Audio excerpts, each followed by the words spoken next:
Hi, welcome to No Sleep from Brooklyn. We did a horse and buggy tour of Charleston, South Carolina, and we absolutely loved it. There is so much rich history and incredible architecture. Join us if you'd like to take a look. We did a horse and buggy ride, and then we did a car drive through another area. These beautiful blooming trees are called crepe myrtles, and they're actually native from Japan, but they thrive down in the south, especially in the hot summer months when they bloom. Now, I always called it Spanish moss hanging from these trees. I grew up calling it that. However, just a little fact, it is not moss and it is not native to Spain.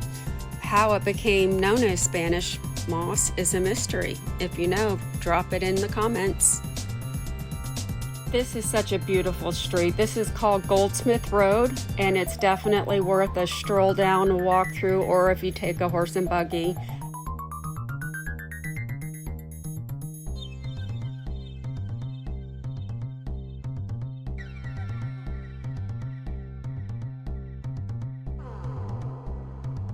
There's so much architectural tidbits we learned on this tour. One example is all of these black bolts running down this yellow building. Those are for earthquakes to prevent the building from falling during an earthquake. And you'll notice that there's tons of black wrought iron with an upside down heart pattern throughout Charleston. Philip Simmons is who made the upside down heart, and he really kept it alive throughout the 20th century. He's even featured now in the Smithsonian. This area is considered the high ground of Charleston, and it is called King Street, and it's where you can find a lot of luxury shopping.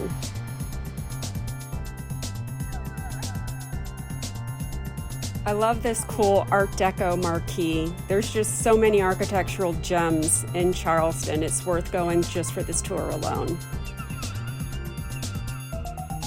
You'll see the street is lined with palmetto trees. That's actually the state tree, and it's on their license plate, flag. It's on all kinds of things, South Carolina. It's the only palm tree native to this area outside of Florida. Take a look at how far back this little brick house goes.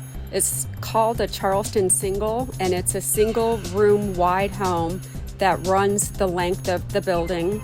And the front door is on the side. It's a very traditional Charleston home. These homes are actually designed this way to deal with the heat. It was a design brought over from the Caribbean, and it's designed so that you can open a door on either end to let a breeze blow through. This is really cool. The long covered porches on the side are called piazzas, and people would actually roll their beds out to sleep at night so that they could stay cool.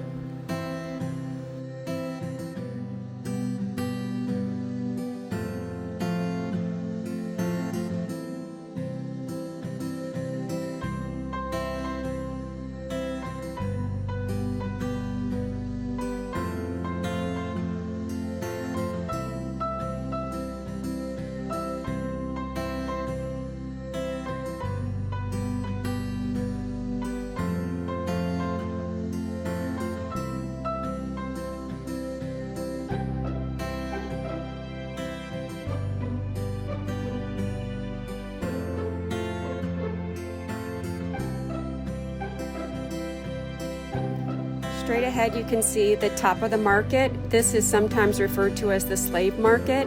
I always thought this is where slaves were traded when I used to visit as a kid, but actually it got its name as a slave market because that's where they worked. This was actually kind of like a grocery store.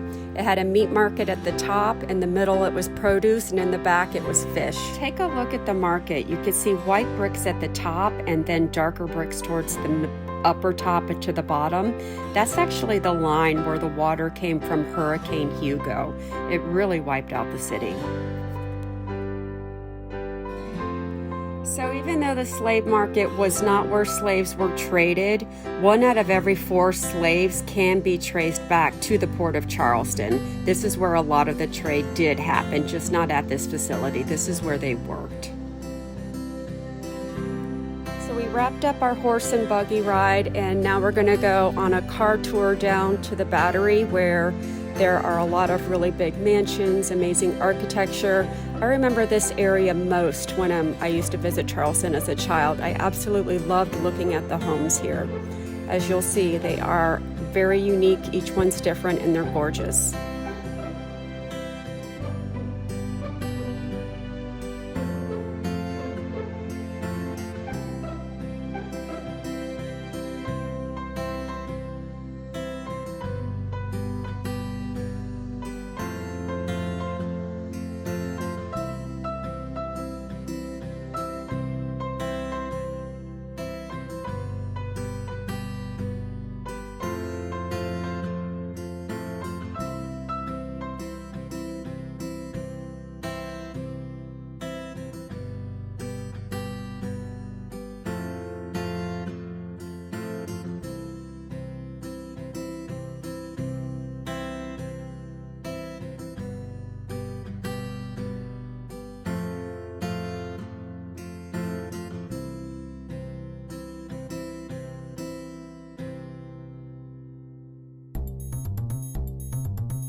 Thank you so much for watching our tour of Charleston. If you liked it, please give us a thumbs up and subscribe to No Sleep from Brooklyn. Thank you. Bye.